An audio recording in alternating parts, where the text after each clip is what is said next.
পুরান ঢাকার আরমানিটোলার একটি বাসায় টিউশনি করতে গিয়ে রোববার দুপুরে খুন হয়েছেন জগন্নাথ বিশ্ববিদ্যালয়ের শিক্ষার্থী জুবায়েদ হোসাইন, যিনি শাখা বিশ্ববিদ্যালয়ের শাখার নেতাও। পঞ্চমতলা ভবনের ৩ তলার সিঁড়ির উপর রক্তাক্ত অবস্থায় পড়েছিল জুবায়েদের লাশ।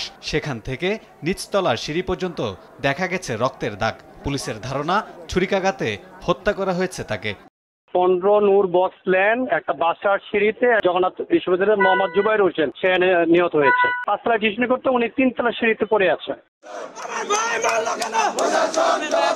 জুবায়েদ যে মেয়েকে পড়াতেন সে সহ তার পরিবার হত্যাকাণ্ডে জড়িত বলে অভিযোগ তুলে বাসাটি ঘিরে রেখেছে সহপাঠী ও ছাত্রদলের নেতাকর্মীরা। জড়িতদের গ্রেপ্তারে 24 ঘন্টার আলটিমেটাম দেন তারা।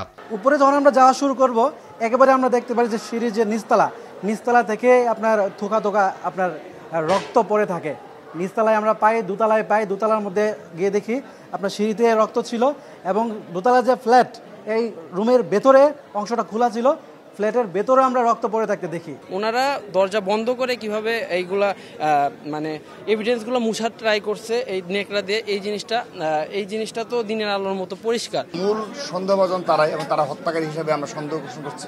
আমার মনে হচ্ছে আইন শৃঙ্খলা রক্ষাকারী বাহিনীও তাদেরকে করছে, কিন্তু এখানে আরেকজন যারা রয়েছে তাদেরকে অবশ্যই হয়তোবা তাদেরকে আইনি হেফাজতে নেওয়া হবে এবং তাদের আজকে রাতের মধ্যে আরো অনেক তদন্তের মাধ্যমে আরো পুঙ্খানুপুঙ্খভাবে হয়তো আমরা জানতে সক্ষম হব।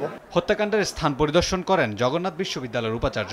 বলেন, পরিকল্পিতভাবে খুন করা হয়েছে জুবায়েদকে। সমস্ত আইন শৃঙ্খলা রক্ষাকারী বাহিনীর সঙ্গে কথা বলেছি আর সবাই এসেছেন এবং ওনারা কার্যকর পদক্ষেপ নেবেন এই জোর দাবি জানাচ্ছি।